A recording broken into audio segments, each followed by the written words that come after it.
Bonjour et bienvenue sur Fafalox Podcast, le premier podcast dédié aux locks en France. Je suis Fatim. Je suis Dinanga. Je remercie particulièrement Kujaza, notre partenaire pour cet épisode de podcast. Kujaza est une structure de production de musique, notamment des concerts. D'ailleurs, ils produisent l'artiste Pisson Zubaboy le 22 novembre à Paris, au Centre Curial. Aujourd'hui, nous avons le plaisir de recevoir une femme exceptionnelle. Oui. Elle a un métier exceptionnel également. C'est une personne qu'on a connue grâce à nos prestations, notamment la prestation de formation. De Lox. On a discuté avec elle. Son métier, c'est un métier important dans notre société, mais on ne croise pas ces personnes-là tous les jours. En tout cas, on a trouvé utile de l'inviter et de discuter avec elle de son métier. Elle est assistante sociale. Myriana, bonjour. Bonjour. Comment tu vas? Je vais bien, merci. Et vous? Merci. Ça va très bien, merci. En tout cas, merci à toi d'être venu sur notre podcast. Avec plaisir. Ouais, On a plein de questions pour toi. Ouais. Énormément. Je tenterai d'y répondre, du coup. Ouais. Pour commencer, j'aimerais un peu savoir qui tu es. Alors, je vais te demander où tu es né et quel genre d'enfant tu étais. D'accord. Alors, donc, je suis née à Paris et j'ai grandi en Seine-et-Marne. Donc, voilà, en banlieue, on va dire en banlieue parisienne, mais Seine-et-Marne, pas la campagne comme tout le monde dit, hein, c'était la Seine-et-Marne, mais ça va, c'était plutôt urbain, quartier pavillonnaire, résidentiel, voilà. Et du coup, donc j'ai grandi dans une famille avec mes deux parents et on est 4 enfants. Okay. Donc j'ai 2 grandes sœurs, je suis la 3e fille et j'ai un petit frère après moi. Et donc quel genre d'enfant j'étais, de ce que disent mes parents et ce que disent les proches autour de moi, j'étais plutôt une enfant assez calme, plutôt concentrée, sérieuse. Globalement, voilà, j'étais assez facile à vivre, on va dire. En tant qu'enfant, oui, voilà, j'étais assez facile. Aussi, on te confirme. Oui. Moi, je dirais que oui. Après, là, je serais peut-être pas. T'inspires un peu la force tranquille. Ouais. Ah, bah c'est dans le milieu professionnel, c'est beaucoup ce qu'on me dit. Force tranquille, oui, c'est quelque chose qui est revenu plusieurs fois, même de la part des fois de certaines de mes responsables. Ouais. Mais après, dans ma vie de tous les jours, oui, je pense que ça ressort aussi un petit peu, mais mes proches, ils ont peut-être moins l'occasion de me dire, voilà, pour moi, tu représentes ci ou ça. Mais oui, je pense que c'est un trait de ma personnalité qui fait partie de moi. Je pense que je suis plutôt quelqu'un d'assez calme et je me trouve quand même plutôt facile à vivre. Je m'adapte facilement aux situations. C'est comme ça que je me décrirais moi en tant que personne. Enfin, en tout cas, la ligne directrice de moi enfant à moi adulte. Ok. Merci pour cette réponse complète. Et tu portes de très belles locks. Merci. Comment t'es venue l'idée de te lancer dans les locks? Alors, pour débuter mes locks, alors j'ai eu mes cheveux naturels jusqu'à mes 15 ans, à peu près. Ouais, je crois que c'était jusqu'à mes 15 ans. Vu que moi, je voyais autour de moi, les femmes, elles avaient les cheveux défrisés. Bon, j'ai pu demander quand même, est-ce que je peux me faire défriser 1 ou 2 fois? On me répondait plus ou moins pas tout de suite ou pas maintenant. Donc bon, je prenais mon mal en patience. Donc du coup, voilà, après je me suis habituée aussi à coiffer mes cheveux naturels dès jeune, hein, dès que j'étais enfant, même un peu avant l'adolescence. Voilà, je me coiffais, j'essayais de toucher mes cheveux, de comprendre mes cheveux.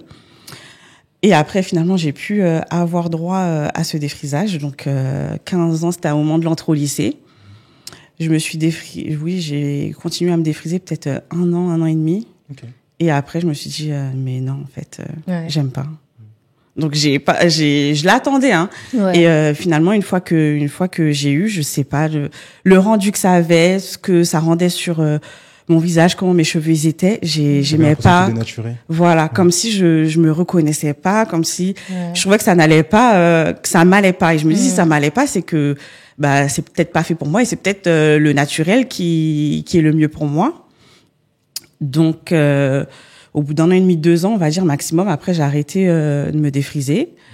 Donc j'ai laissé pousser mes cheveux, j'ai laissé les repousses. Et j'étais déjà dans une période de réflexion en me disant, bon, ben voilà, ok, d'accord, je vais pas avoir les cheveux défrisés, mais comment, du coup, je veux porter mes cheveux, comment je veux m'occuper de mes cheveux, à quoi je veux ressembler, du coup, avec mes cheveux. Et j'étais vraiment partie dans l'optique de quelque chose de naturel. Et du coup, en regardant un petit peu ce qui se faisait, je suis tombée, je connaissais déjà les locks, mais là, je les ai vus d'un autre regard en me disant, mais en fait, oui, les locks, c'est tes cheveux naturels dans, pour moi, la forme la plus naturelle, la forme la plus naturelle possible. Donc, si c'est ce que je recherche, bah autant le tenter.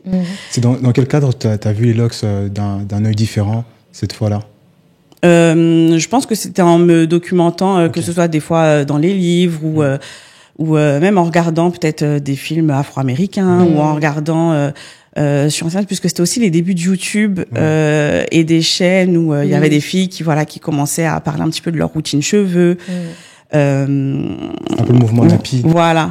Et puis même aussi des fois quand je cherchais des exemples de coiffure à me faire moi-même, je voyais qu'il y avait les locks qui revenaient un petit peu aussi en image, en idée coiffure. Et du coup voilà, c'est comme ça que là je les ai vus un petit peu d'un autre œil et je me suis dit bah finalement pourquoi pas. Et ça c'était quand? Je dirais entre mes 18 ans, entre mes 16 et 18 tôt ans. Quand même. Ouais. Bah, je pense que le fait d'être passé par le défrisage et de me rendre compte que finalement, non, ça ne me convient pas. C'était, voilà, revenir à quelque chose de naturel, mais quoi, comment? Je savais que c'était ça. Et du coup, c'est comme ça que les locks sont venus, du coup, petit à petit pour moi. Et j'ai testé, déjà pour voir un petit peu globalement l'effet rendu quand je me faisais des vanilles très fines ou des vanilles aussi avec des mèches en mettant des rajouts pour voir un petit peu l'effet. Si c'est plus ou moins ça, est-ce que ça me va? Est-ce que je serais prête à supporter? Et au final, j'ai trouvé que oui. Donc, je me suis lancée. C'est trop bien. trop cool. Et à quoi consiste exactement le métier d'assistante sociale? Alors, le métier d'assistante sociale, il se base en fait sur la relation à l'autre. Donc, on travaille avec l'humain, avec des personnes qu'on a face à nous. Et globalement, le but, c'est de pouvoir aider la personne qui est face à nous à surmonter ou dépasser les difficultés qu'elle peut rencontrer, dans le but qu'elle puisse trouver ou retrouver de l'autonomie. Donc, pour moi, je vois ça comme le fait d'être là et d'essayer de faire la courte échelle à quelqu'un pour qu'elle puisse passer au-dessus d'un mur. On est là vraiment à côté d'elle, on l'aide, hop, on lui donne le coup de pouce et après, quand c'est bon, elle traverse le petit mur ou l'obstacle et après, elle continue son chemin. Voilà. Donc moi, c'est comme ça globalement que je vois le métier d'assistante sociale en général. Mais après, si je précise un petit peu, le rôle d'une assistante sociale, ça va être d'accueillir le public qu'elle reçoit, d'être à l'écoute, d'informer, de les orienter, et surtout après de pouvoir les accompagner en se basant soit sur les ressources qu'ils possèdent déjà, ou en se basant aussi sur ce qui peut exister autour de nous, justement pour les aider à passer au-delà des difficultés qu'ils peuvent rencontrer, les aider à trouver des solutions. Et voilà, on travaille vraiment avec la personne qu'on a face à nous. Et les missions de l'assistante sociale, après, elles peuvent différer en fonction du type de public qu'on accompagne ou du service dans lequel on travaille.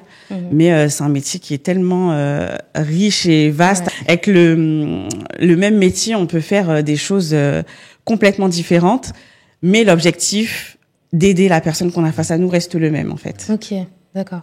Et est-ce que c'est propre à la France ou est-ce qu'on en trouve dans d'autres pays? Parce qu'on sait qu'en France, on fait partie des pays avec beaucoup d'aide sociale, on a cette chance-là. Est-ce qu'on en trouve ailleurs ou c'est vraiment propre à la France? Alors, pour être assistante sociale en France, c'est reconnu par un diplôme d'État français. Mais le métier d'assistante sociale, il existe dans d'autres pays. Mais après, les équivalences ou la reconnaissance n'est pas forcément toujours la même d'un pays à l'autre. Des fois, il faudra peut-être repasser certaines épreuves du diplôme ou le repasser complètement, ou des fois pas. Bon, là-dessus, je vais pas donner d'exemple précis parce que je voudrais pas dire de bêtises, mais le métier d'assistante sociale, il existe dans d'autres pays. Il existe. Par exemple, aux États-Unis, on peut trouver. Aux États-Unis, il y en a. C'est un pays tellement libéral. Comment? C'est un pays tellement libéral. On se dit, est-ce que ce genre de métier, tu sais, en fait, les États-Unis, on les taxe tellement d'être un pays où il n'y a pas de social que le métier d'assistance sociale, on se dit, est-ce que... Mais oui, il y en a aux États-Unis. Après, peut-être que voilà, les missions peut-être ne sont pas tout à fait les mêmes, ou le cadre d'intervention n'est peut-être pas tout à fait le même, mais le métier en lui-même, il existe. C'est vrai. La mère de Meghan Markle aussi, je crois qu'elle est travailleuse sociale. Okay. Il me semble qu'elle est travailleuse sociale. Je crois que je t'avais conseillé un film, le 49. Oui. C'est aux États-Unis que ça se passe. Ouais. Oui. Tu l'as vu le film d'ailleurs? Non, je l'ai pas encore regardé. Je me le réserve parce que je veux vraiment le regarder dans de bonnes conditions. Franchement, il est ouf. Pour ceux qui savent pas, je vais en parler. Vas-y. Le 439, en fait, on l'a vu ensemble. Oui. C'est une assistante sociale qui accompagne une petite fille qui est maltraitée chez elle. Et cette petite fille, en fait, il s'avère que c'est une petite diablesse. Je vais dire ça comme ça parce que je veux pas spoiler les gens, mais l'assistance sociale fait des démarches pénibles pour réussir à l'adopter. Elle a réussi finalement. Elle a vécu un enfer. Pour que la petite fille se fasse adopter. Non, pour que l'assistante sociale elle-même l'adopte. Voilà. Une fois que l'assistante sociale l'a adoptée, elle lui a fait vivre un enfer. Donc il faut absolument voir ce film. Un enfer paranormal. Littéralement. Mais c'est dans le film aussi Precious. Je ne sais pas si vous l'avez vu. Il y a une assistante sociale aussi jouée par Maria Carey. Ah bon? Oui, si, je l'ai vu le film. Oh là là, il est émouvant. Oui. Enfin, il est dur, ce film. Mais il y a je me rappelle, là, il y a quelques films qui me viennent en tête, j'aurais pu les titres exactement, mais on voit qu'il y a des assistantes sociales quand même aux États-Unis, au Canada aussi, et ils sont très inspirants dans leur façon de voir le travail social. En Belgique, en Suisse, il y en a aussi, même en Europe, il y en a. Il me semble que dans les pays d'Amérique latine aussi.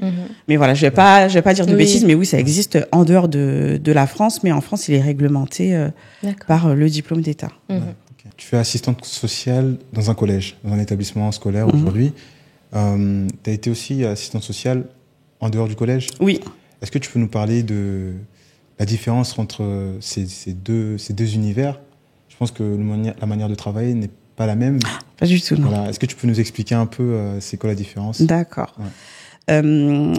Alors, au début, j'ai pu travailler dans un service social de proximité, on va dire. Donc là, j'accueillais, j'étais implantée dans une ville et du coup, j'accueillais les habitants de cette ville-là. Et l'accueil, il était destiné aux adultes. Donc, il fallait être un adulte. Donc, on pouvait être un adulte, vivre tout seul, vivre en couple sans enfants, être une famille avec des enfants ou être une famille monoparentale. Enfin, voilà, c'était vraiment tout public qu'on accueillait, mais uniquement des majeurs. Donc, la porte d'entrée, voilà, elle se faisait par le fait que voilà, la personne qui est demandeur, c'est une personne adulte. Donc, après, oui, je pouvais être en contact avec des mineurs, si c'était des enfants de la famille, par exemple. Mais c'était voilà un public adulte et en service social de proximité ou polyvalence de secteur comme on l'appelle pour les connaisseurs. Le métier, enfin, on a des missions qui sont très diversifiées. Donc ça veut dire qu'on peut être amené à rencontrer et à accompagner des personnes qui ont des problématiques. Ça peut passer de difficultés au niveau du logement à des difficultés familiales, au niveau de la santé. Au niveau de l'insertion socio-professionnelle aussi. Donc voilà, on a vraiment un champ très très vaste et dans une même journée, on peut rencontrer différents types de personnes, de profils, de publics avec des sujets qui sont complètement différents. Donc ça, c'était quand j'étais en service social de proximité. Et là, maintenant, en étant en collège, et du coup, mon public, il est très restreint. Du coup, c'est les collégiens. Donc, voilà, c'est... globalement, on va dire voilà de 11 à 15 ans. Voilà, donc de 11 à 15 ans, les collégiens. Donc, c'est les élèves qui sont dans ce collège-là. et aussi leurs familles, parce que bon, les élèves, il reste des mineurs, donc on travaille aussi avec les familles, mais le public là, c'est les collégiens, donc c'est un public enfant, adolescent. Donc ça change grandement en fait, déjà au niveau du public, au niveau des problématiques qui les traversent et de la façon aussi de travailler avec le public. En service social de proximité, ça va plus être le public qui va venir à nous parce qu'il a connaissance qu'il y a un service social dans la ville, donc ils peuvent venir, voilà, s'ils ont des difficultés, faire appel, on est là pour pouvoir les accompagner. Au collège, je suis là, bon, il y en a qui savent, oui, d'accord, c'est moi, l'assistante sociale. Mais ça sert à quoi l'assistante sociale? Qu'est-ce qu'elle fait l'assistante sociale? Et du coup, pour entrer en contact avec le public, ça va souvent être moi qui vais faire le premier pas parce que voilà, j'ai eu connaissance de la situation à un moment ou à un autre et du coup c'est moi qui vais me rendre disponible auprès du collégien pour lui dire voilà, je suis présente, si tu veux qu'on puisse prendre le temps de discuter, d'échanger, voilà, dans l'approche ça va pas être la même chose. Et je dirais même aussi le contact aussi après avec les familles n'est pas le même dans le sens où je suis présente pour leur enfant. Du coup là c'est pas pour eux, mais c'est pour leur enfant. Donc le but c'est qu'on soit ensemble pour faire en sorte que leur enfant puisse être au mieux, que ce soit dans sa scolarité, mais aussi en dehors. Et du coup là j'ai vraiment l'impression, enfin ça me donne vraiment cette sensation de travailler la plupart du temps vraiment avec les parents dans l'intérêt vraiment de l'enfant. Comme si voilà, on a un but, on a un objectif commun du coup avec les parents de faire en sorte que l'enfant puisse être au mieux. Donc pour moi voilà, c'est les grandes différences qui existent. Après il y en a d'autres, mais voilà, au niveau du public c'est pas le même et de l'approche c'est pas le même non plus. Et j'ai l'impression que tu t'épanouis plus au collège, non? C'est pas pour dénigrer le service dans lequel tu étais avant, mais comment tu te sens aujourd'hui dans ton nouveau poste avec des élèves dans un collège? Je pense que c'est arrivé au bon moment dans ma vie, le fait que là je puisse travailler dans un collège avec ce public-là.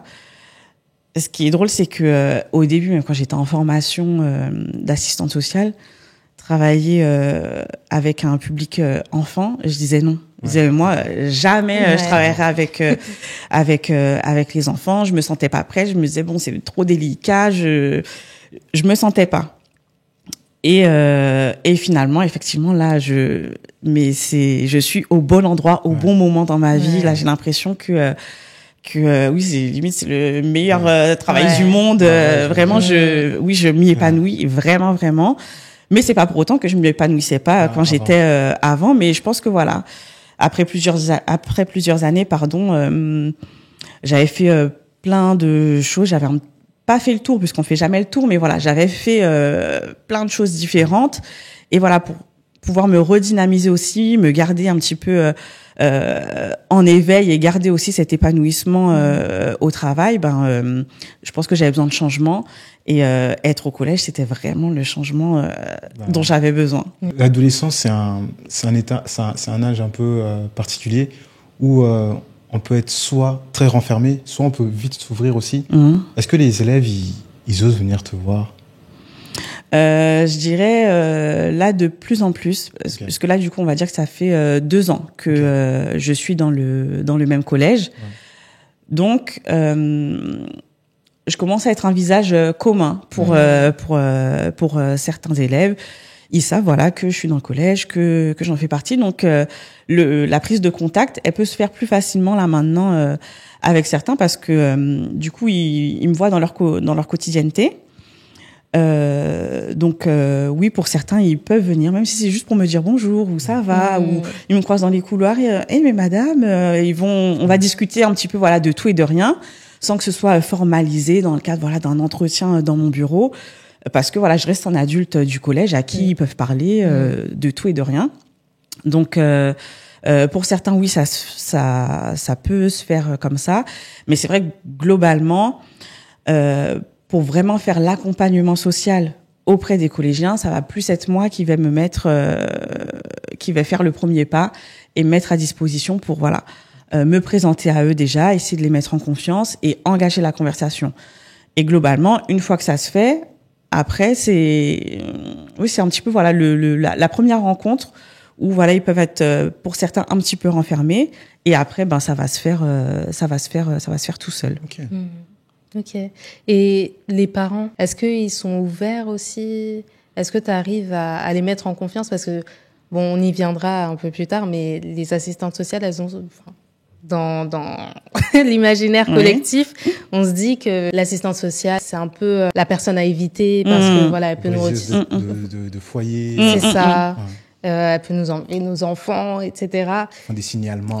C'est ça. Ils envoient les enfants à la DAS. C'est un petit peu les clichés qui restent. Est-ce que les parents ils sont pas un peu fermés ou ils fuient pas un peu parce que tu disais que c'est un peu un travail d'équipe. Vous avez un but commun et du coup tu t'allies aux parents pour aider l'enfant. Est-ce que eux ils le voient directement de cet œil-là aussi? Jusqu'à maintenant, je dirais que globalement, oui. Okay. Après, je pense que avant de contacter les parents, j'essaie d'établir déjà une relation de confiance avec le jeune, avec l'élève, avec l'adolescent. Donc, j'essaie d'établir déjà avec lui une relation de confiance.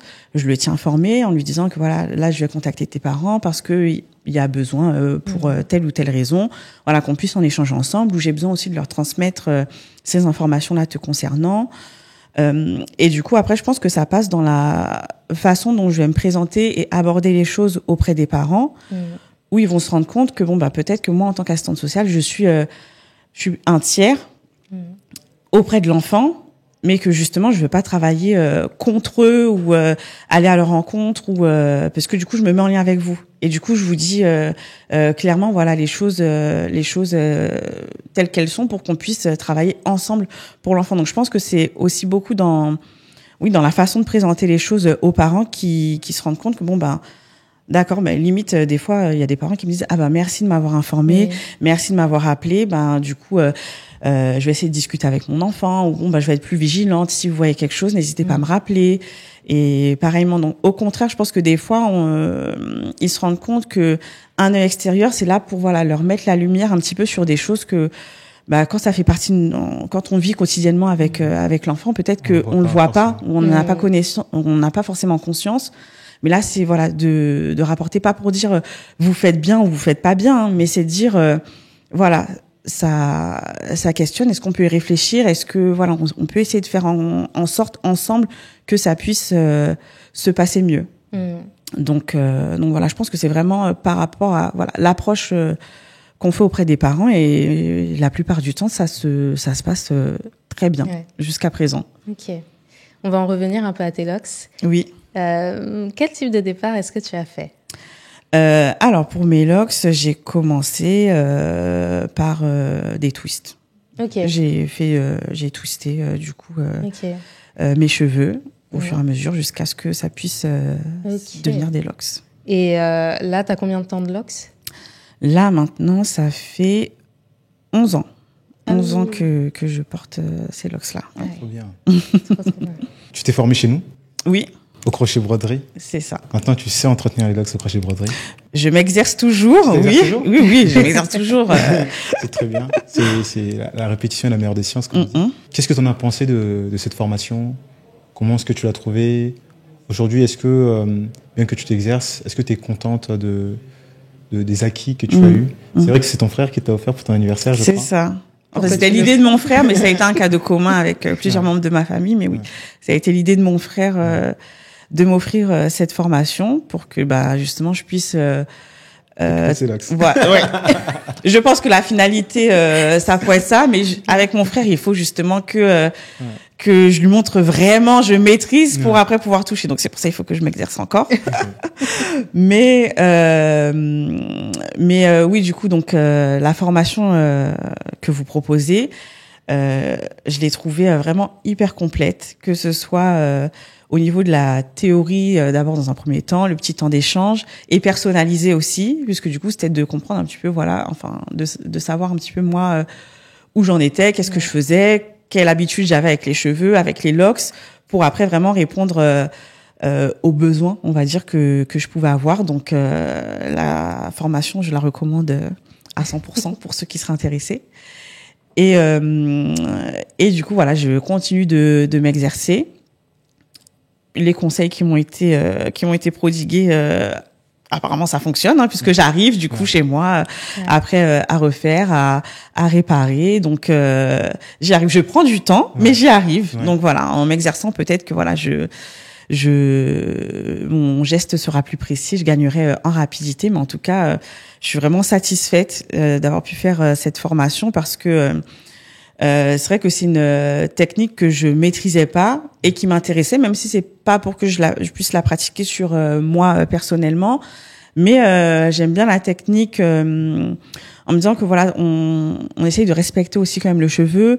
Et surtout pour les départs, ça permet peut-être de faire un départ qui a un rendu plus rapidement, voilà, à l'état de locks.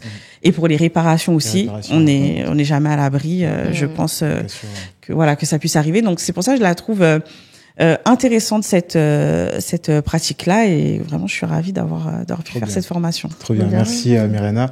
Vous aussi, comme Myriana, si vous souhaitez vous former, n'hésitez pas à nous contacter sur notre Instagram, notre TikTok ou bien par mail. fafa.locks. Ouais, c'est ça. Myriana, on va revenir un peu sur ton métier. Lorsque tu reçois, déjà on les appelle des patients ou comment est-ce qu'on les appelle alors les personnes que je reçois, on peut dire usagers, ou on peut dire public, ou après ça dépend du public dans lequel on est. Là, si je suis en collège, on peut dire des élèves. Ouais. Après, c'est vrai que j'ai du mal en disant élèves, parce que pour moi, c'est pas que des élèves. Ouais. Dans le sens, oui, c'est des élèves, mais c'est aussi des adolescents, c'est aussi des enfants, c'est peut-être des frères et sœurs, mais bon, on peut dire le public. Bon, là, si c'est pour parler de collégiens, on peut dire voilà les collégiens ou les élèves. Mais quand j'étais en service social de proximité, on disait plus usagers. Ok. Quand du coup un usager vient à toi, quelle méthode tu mets en place pour identifier son problème? Surtout est-ce que tu as déjà eu affaire, par exemple, à des personnes qui sont peu bavards ou qui ont du mal un peu à se livrer? Quelles sont les techniques, les petits tips que tu peux employer pour alors plus avec le public adulte ou avec le public adolescent? Disons les deux. Comment est-ce que tu peux faire alors avec le public adulte, dans un premier temps, si voilà la personne elle a du mal à exprimer un petit peu son besoin ou sa demande, ça peut être dans un premier temps la présentation. Je trouve que c'est très important pour qu'ils puissent voilà savoir qui est en face d'eux et quel est mon champ d'intervention. Donc comme ça, du coup, ils pourront se rendre compte que bon, peut-être même si eux, ils n'avaient pas pensé à ça, je peux les renseigner ou les informer, je sais pas, sur un droit qu'ils pourraient avoir, ou bon, bref, peu importe. Donc la présentation, je trouve que voilà, c'est important. Et ensuite, ça va être d'essayer de pouvoir leur demander, eux, voilà, pourquoi ils sont venus, quel est l'objet de leur venue dans un premier temps, pour qu'ils puissent voilà exprimer leur demande. Et voilà, une fois que la demande elle sera exprimée, ça va être là vraiment d'essayer de comprendre la situation. Donc ça va être forcément de poser des questions, mais pas sous forme d'interrogatoire, vraiment sous forme d'échange, pour vraiment essayer de comprendre qu'est-ce qui a fait qu'aujourd'hui cette personne elle vient ici au service dans un service social. Est-ce que c'est la première fois? Est-ce que elle y a déjà été? Quelles sont les représentations qu'elle peut avoir du service social aussi? Est-ce qu'elle sait à quoi elle peut s'attendre? Qu'est-ce qui est compliqué pour elle dans le fait de venir aussi dans un service social ou pas? Ça va être vraiment voilà d'essayer d'être dans un échange pour comprendre la personne et d'essayer de comprendre sa situation. Et on va dire pour le public adolescent, finalement c'est plus ou moins la même chose aussi. Vraiment la présentation. Ouais, la présentation, vraiment présenter, dire voilà que je suis disponible, que je suis présente pour eux, présenter globalement mes missions. Et après, si moi je sais déjà un petit peu pourquoi je rencontre cette personne-là, parce qu'en fait, au niveau d'un service social, les personnes elles peuvent venir d'elles-mêmes, comme ça peut être nous qui pouvons aussi nous mettre à disposition et initier la première rencontre. Donc ça aussi, ça peut varier un petit peu la donne. Et du coup, si c'est moi qui initie la première rencontre, ça va être voilà, d'essayer de faire en sorte que la personne puisse en venir elle-même à me dire ce pourquoi moi je la rencontre. Ok. Mais je pense que voilà, généralement la présentation et exposer un petit peu voilà ses missions, dire voilà qu'on est à disposition, c'est des choses qui vont commencer à permettre aux personnes d'être à l'aise et de pouvoir parler. Et après voilà, c'est d'échanger, vraiment de les comprendre. Les questions qu'on pose, c'est vraiment pour comprendre que ce soit la personne, son parcours, mais aussi sa situation et ce qui fait qu'elle est face à moi aujourd'hui. Et tu dois faire face très souvent à des situations prenantes émotionnellement, mentalement. Comment tu arrives à faire la part des choses et te détacher de l'histoire de la personne ou du cas d'usage, tout simplement? C'est vrai que ça, c'est difficile, mais durant les 3 ans de formation qu'on a, c'est vraiment un point qui est abordé régulièrement, sur lequel voilà, on essaye de travailler. Après, on reste humain, donc nous aussi, il y a des situations qui peuvent auxquelles on peut être plus sensible que d'autres, parce que peut-être ça peut nous renvoyer à quelque chose de personnel ou autre. Donc il n'y a pas de solution magique, mais le fait d'être formé, d'essayer de prendre de la distance, c'est quelque chose qui se travaille tous les jours. Et en se disant aussi que je suis là pour aider la personne, mais je peux pas faire à sa place non plus.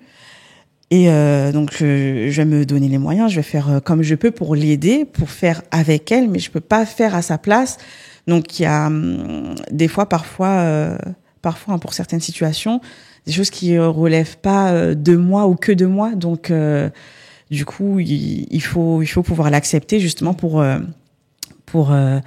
rester à distance. Mais après, pour autant, il y a des situations, ça n'empêche que même si je pars, je vais faire mon bureau, je rentre chez moi, je continue d'y penser. Parce que voilà, c'est des situations qui sont, généralement, quand on vient voir l'assistante sociale, c'est pas pour dire tout va bien, tout se passe très bien dans ma vie. Voilà, c'est souvent quand il y a quelque chose qui va pas, ou une difficulté, ou quelque chose qui questionne. Donc oui, c'est un petit peu mon quotidien de voir des choses qui sont pas forcément toujours positives ou toujours joyeuses. Ouais. Donc oui, il faut essayer vraiment ça se travaille quotidiennement, et la formation nous y a beaucoup aidé. Mais ouais, il y a pas vraiment de solution magique, à tel point que des fois ça arrive encore que il y a des situations qui me restent en tête. Ça veut dire que je vais continuer de penser à cette personne, à me dire par exemple, j'espère que ce soir ça va aller, ou que ce week-end ça va aller, jusqu'à ce que je puisse la revoir. Ou des fois, il y a des personnes finalement je revois pas, et j'y repense, je me dis ça reste des personnes, et moi-même aussi je reste humaine, hein, donc je peux pas faire un cœur de pierre, ou ne pas avoir de sentiments, ou bloquer mes pensées en étant face aux personnes. Je reste professionnelle face à elles, mais ouais, c'est vrai qu'il peut y avoir des personnes dont on rencontre, ça reste en tête. Voilà, je vais pas me mettre à pleurer devant elles, mais ça peut, un petit peu.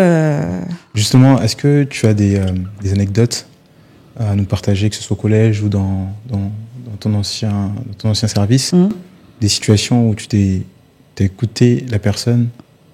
T'as été scotché, quoi. Oui, alors je vais essayer de prendre des exemples dans les différents services où j'ai travaillé. Quand j'étais en service social de proximité avec les adultes, c'était une des premières situations. Je crois que c'était, je venais d'arriver, c'était ma première semaine, et du coup, donc c'était une femme que je rencontrais. Elle était victime de violences conjugales. Et du coup, voilà, elle m'a raconté un petit peu son histoire, donc son histoire à elle en tant que femme, et son histoire de couple aussi, où elle pouvait me décrire vraiment aussi son quotidien, donc les scènes de violence qu'elle pouvait vivre, mais aussi comment elle se sentait, le stress qu'elle pouvait avoir, que ce soit pour elle, pour ses enfants, l'angoisse, l'appréhension, le fait qu'elle se sente jamais sereine, jamais tranquille. Et du coup, en débutant, mais je pense que même encore aujourd'hui, c'est des situations qui sont jamais faciles à entendre. Et du coup, là, les personnes, des fois, on est là, la seule personne ou la première personne à qui elles vont pouvoir oser parler de ce qui les pèse en fait, ce qui les pèse même plus que ça, quoi, de toutes les craintes, de toutes les peurs qu'elles peuvent avoir. Donc c'est vrai que cette dame-là, je la garde en mémoire. En plus, du coup, je l'ai accompagnée sur un certain temps. Ça a duré peut-être un peu plus d'une année. Ouais. Et à la fin, elle m'a fait une lettre mais elle l'a déposée comme ça au service. Et c'était dans mon courrier. Et du coup, après, j'ai pu la récupérer. Elle m'a fait une lettre pour me remercier par rapport à ce que j'avais pu faire pour elle, l'écoute que j'avais pu lui apporter, les conseils, etc. pour l'aider à faire en sorte qu'elle puisse elle aussi trouver des portes un petit peu de sortie et avoir du soutien. Donc ouais, ça reste une des situations, des rencontres que j'ai pu faire dans le cadre de mon travail qui me reste en tête. Et au collège, là, les situations, on va dire, qui me scotchent, comme tu as dit tout à l'heure, ça va être les jeunes, les adolescents, quand eux-mêmes vont pouvoir me décrire soit des violences qu'ils ont pu vivre.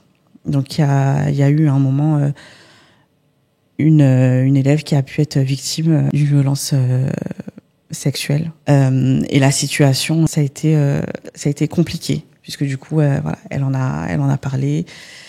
Fallait faire le lien aussi après avec les parents, accompagner la famille. Enfin voilà, c'était avoir le récit d'événements qui sont lourds comme ça pour les personnes, c'est jamais évident.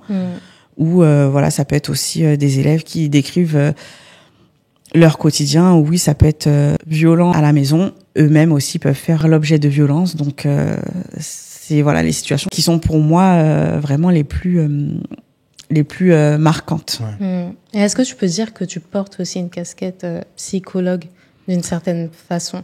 Parce qu'il y a un accompagnement, tu parlais de conseils que tu donnais par exemple à ces personnes. Je pense qu'on a des similitudes, certaines similitudes avec les psychologues, mais pour autant, en tant qu'assistante sociale, je pourrais pas faire le travail que fait un psychologue. Et souvent, ça peut arriver que justement, je puisse orienter les personnes après vers un psychologue en me disant que là, ça va dépasser moi mes compétences. Et il faut que ça puisse être travaillé, être discuté vraiment avec un psychologue qui lui aura peut-être plus d'expertise et une spécificité qui pourra l'aider là par rapport aux difficultés que la personne peut rencontrer. Donc ça peut être une première amorce, une petite porte d'entrée, mais je pourrais pas faire le travail que fait un psychologue. Moi, en tant qu'assistante sociale, on est vraiment je dirais complémentaire dans certaines situations. D'accord. Si une personne souhaite devenir assistante sociale, par exemple, tu travailles dans un collège et que un jeune collégien ou une collégienne te dit tiens, j'aimerais bien faire ton métier, quelle étude la personne doit faire pour devenir assistante sociale? Alors, pour être assistante sociale, il faut avoir le niveau bac. Ouais. Donc, n'importe quel bac, que ce soit bac professionnel ou un bac général ou un bac technologique. Maintenant, oui, l'accès à la formation d'assistante sociale, elle se fait via Parcoursup, où du coup, c'est un vœu d'orientation. Ensuite, si c'est possible, du coup, il y a l'entrée en école d'assistante sociale, école d'assistante sociale, école de travail social. Okay. Et la formation, elle dure 3 ans. Donc après le bac, c'est 3 ans d'études dans une école de travail social pour être formée à être assistante sociale et à avoir à la fin le diplôme d'état d'assistante de service social. Et maintenant, oui, ça se fait via Parcoursup. Depuis 2019, je crois. Précédemment, il fallait passer un concours pour pouvoir rentrer dans une école d'assistante sociale. Ça se faisait par voie de concours pour rentrer même dans les écoles. Okay. Et là, les modalités d'accès à la formation, elles ont quelque peu changé. Myriana, on va mettre en place des petites mises en situation. Déjà, on va te demander si c'est un cas où, en tant qu'assistante sociale, tu peux traiter ou pas. Si c'est le cas, tu nous dis ce que tu veux faire. Ok. D'accord. Donc, on va faire un peu de l'acting. Je vais commencer. Bonjour madame. Alors, je viens vous voir parce que je ne sais pas par où commencer. Mais ça faisait 5 ans, j'étais avec ma petite amie, et elle m'a quitté sans aucune raison, sans nouvelles. J'ai aucune nouvelle. Enfin, si, j'ai une nouvelle, mais de sa meilleure amie qui m'a dit que voilà, elle veut plus de toi. Et ça fait aujourd'hui 1 mois, je n'ai plus envie de rien faire. Je pense que je suis en dépression. C'est la première fois que je pense être en dépression. Et est-ce que vous pouvez m'aider? Alors, est-ce que je peux vous aider par rapport à ce que vous exprimez? Oui. Après, si vous en êtes d'accord, je vais peut-être vous poser quelques questions pour essayer de mieux comprendre un petit peu la situation et ce qui est difficile pour vous aujourd'hui et ce qui fait que vous pensez à mettre le mot dépression sur l'état dans lequel vous êtes. Je sais pas si c'est je pense que c'est une dépression parce que j'ai plus envie de rien faire, quoi. Je suis triste. Je mange presque plus. Je sors plus. Je fais plus rien. Je fais plus de sport, rien du tout. Et ça fait combien de temps du coup que vous êtes? Ça fait 1 mois. Ça fait 1 mois. Et avant, quel était du coup votre rythme de vie? J'étais quelqu'un d'hyperactif. Je faisais beaucoup de choses. Là, je fais plus rien. Là, je vais répondre un petit peu en sortant. Oui. Je précise les mises en situation. Pour moi, c'est. On n'est même pas obligé de le traiter, mais dire par exemple c'est si c'est un cas d'assistante sociale ou comment tu ferais du coup. Ok.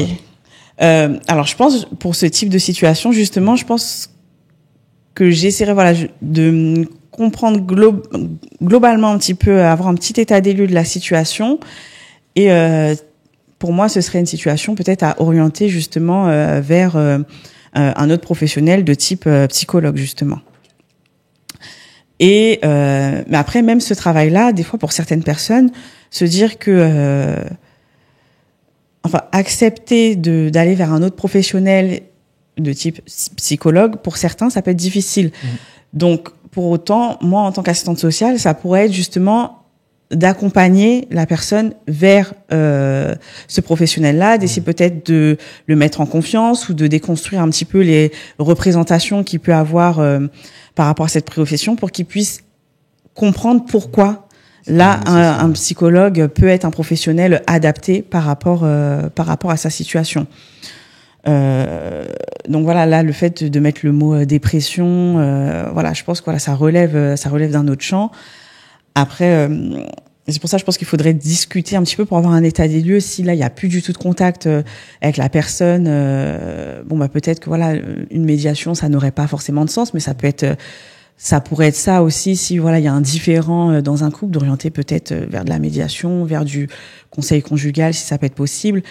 Moi, en tant qu'assistante sociale, ce serait peut-être de faire un peu un état des lieux de la situation pour après pouvoir orienter, parce que je pense que là ce serait pas totalement de ma compétence à moi en tant qu'assistante sociale. Okay.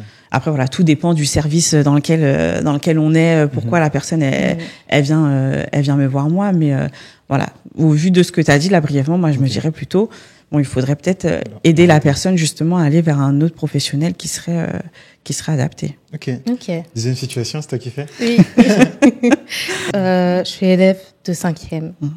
Et j'ai terminé les cours, mais j'ai peur de rentrer chez moi parce que tous les jours, et là particulièrement, tous les élèves de ma classe me suivent. Aujourd'hui, j'ai reçu des menaces.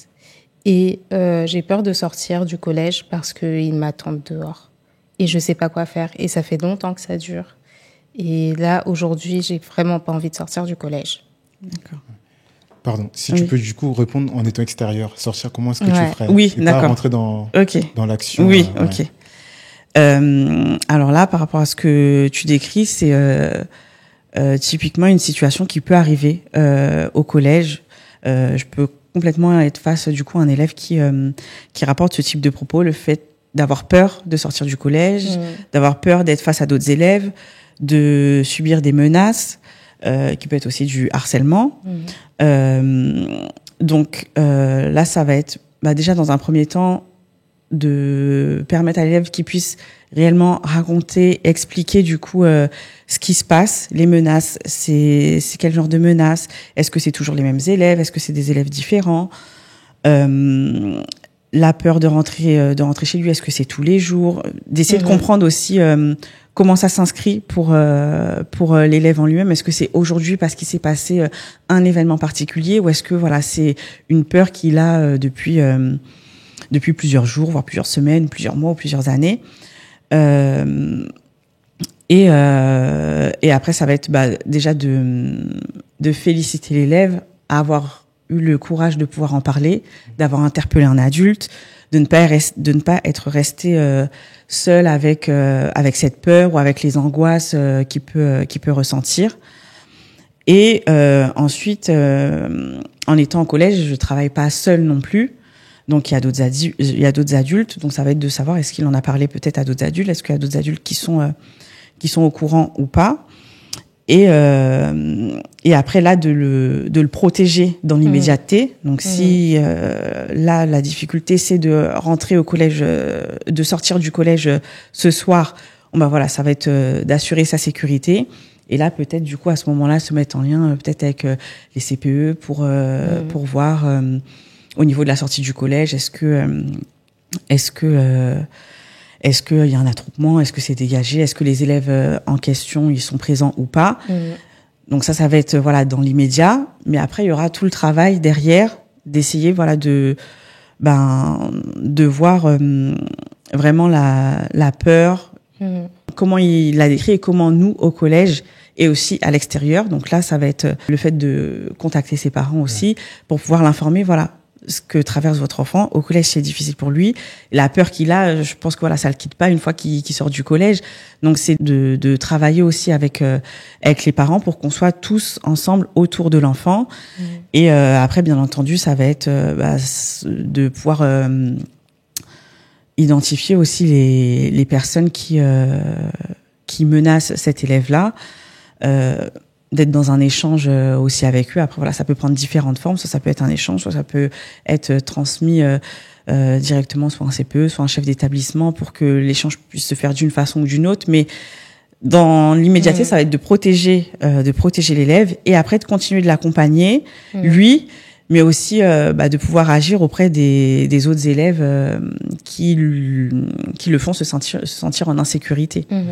Après, être dans l'échange et s'il y a des sanctions imposées aussi auprès des autres élèves, ça pourra se poser, mais par un autre professionnel que moi. Mais ce qui peut être intéressant aussi, c'est même pour les personnes qui le menacent, ça dépend après dans quelle mesure c'est, mais de pouvoir être dans l'échange aussi avec eux pour qu'ils puissent parfois aussi se rendre compte que même si toi t'as fait ça une seule fois, mais toi une seule fois plus un autre une seule fois plus un autre une seule fois, tout ça c'est concentré sur une seule et même personne.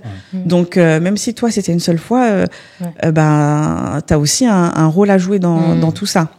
Mais après ça va dépendre vraiment de l'implication des élèves, de la gravité des faits aussi qui sont portés. Mais je travaille pas seule, mais là ça va être globalement de recueillir la parole de l'élève, le mettre en confiance, le féliciter, l'encourager, se mettre en lien avec les parents pour qu'on soit tous attentifs à comment il se sent, que ce soit au collège ou en dehors, et se mettre en lien aussi avec les autres professionnels du collège, parce qu'on a des casquettes aussi qui peuvent être différentes. Ok. Alors, dernière mise en situation. Oui. Bonjour madame, ça fait 5 ans que je suis en France. Je suis venu pour mes études. Je viens de les terminer. L'idée, c'était de rentrer dans mon pays. Je suis venu avec un visa d'étudiant. Voilà que mon visa a expiré. Mais je ne peux pas rentrer dans mon pays parce qu'il y a une petite instabilité. J'aimerais rester en France. Je me suis attaché. Sauf que là, je suis en situation irrégulière. Est-ce que vous pouvez m'aider ? Alors, dans ce type de situation, une assistante sociale, elle peut intervenir. En plus, tu dis que c'est un étudiant. Ouais. Donc, il y a un service social pour les étudiants au niveau du Crous. Donc, je n'y ai jamais travaillé, donc je voudrais pas dire de bêtises, mais l'assistante sociale du service social des étudiants peut tout à fait être un premier professionnel pour pouvoir accompagner cet étudiant face à sa demande. Et d'essayer de l'accompagner ou de l'orienter là, puisque du coup, si c'est au niveau de la régularisation administrative qui doit changer, refaire des demandes, ça peut être de l'orienter vers des services juridiques ou des associations qui accompagnent les jeunes étrangers. Le service social des étudiants, s'ils ont des marges de manœuvre, de pouvoir essayer de les actionner si c'est possible, même si voilà, ça restera de toute façon très législatif. Voilà, il y a des règles à respecter pour pouvoir être régularisé de telle ou telle situation. Donc c'est pas l'assistante sociale en elle-même qui va pouvoir faire changer les choses, mais au moins peut-être apporter un premier niveau d'information à la personne et l'orienter vers les professionnels ou les associations adaptées. Mais je pense que oui, des collègues qui sont en service social auprès d'étudiants peuvent être tout à fait amenés à accompagner des jeunes qui peuvent être dans ce genre de situation. Du coup, on va devoir te poser la dernière question. Ah, d'accord. Qui est, si tu pourrais décrire tes locks en un seul mot. En un seul mot, c'est compliqué, hein. Ouais. Décrire mes locks en un seul mot. J'aimerais dire moi, dans le sens où je pense que mes locks me ressemblent. Si elles sont comme ça, c'est parce qu'elles doivent être comme ça pour moi. Et dans le sens où j'ai grandi aussi, je trouve, j'ai mûri en même temps que mes locks ont mûri, ont grandi, ont poussé, je trouve qu'elles sont moi, qu'elles me reflètent moi, que je suis en accord avec elles. Enfin, je suis sûre que je vais avoir une autre idée de mots après. C'est une belle réponse, hein, c'est une très belle réponse. Mais là, à l'instant, je dirais mes locks, j'ai l'impression que c'est moi. Et en même temps, c'est pas que moi. Je ne suis pas que des locks, mais je suis tellement en accord avec mes locks que je dirais que voilà qu'elles font partie de moi là pour l'instant. Trop bien. En tout cas, merci Milana d'avoir répondu présente à cette invitation. Ben, merci à vous de m'avoir invité. Avec plaisir, c'était hyper intéressant. Ouais, on a appris beaucoup. Je pense que ceux qui nous suivent aussi ont beaucoup appris. Ben, j'espère. Dites-le nous en commentaire. Ouais, n'hésitez pas à nous dire en commentaire, à liker, à partager et à nous suivre sur les réseaux sociaux, fafa.locks sur Instagram, sur TikTok. Ouais. Et n'oubliez pas que nous faisons des formations, nous faisons des prestations. N'hésitez pas à nous contacter et puis on vous répondra le plus vite possible. Oui. À bientôt. À bientôt. Ciao.